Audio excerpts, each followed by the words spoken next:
Ano ang rabies? Ang rabies ay isang nakamamatay na sakit dulot ng virus na may epekto sa central nervous system. Ito ay nagmumula sa kagat o laway ng isang hayop na may rabies.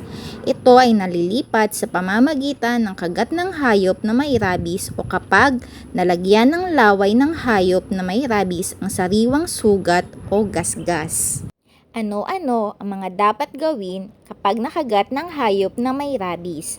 Una, isahod sa gripo at saka hugasan at sabunin ang sugat sa loob ng 10 minuto. Lagyan din ito ng alcohol. Number 2, pumunta sa pinakamalapit na Animal Bite Treatment Center upang mapasuri ang sugat. And last, paturukan agad ang pasyente ng bakuna laban sa rabies. Mga hindi dapat gawin kapag nakagat ng hayop na may rabies. Number 1, huwag kuskusin ng bawang ang sugat. Number 2, huwag pisilin o piliting paduguin ang sugat.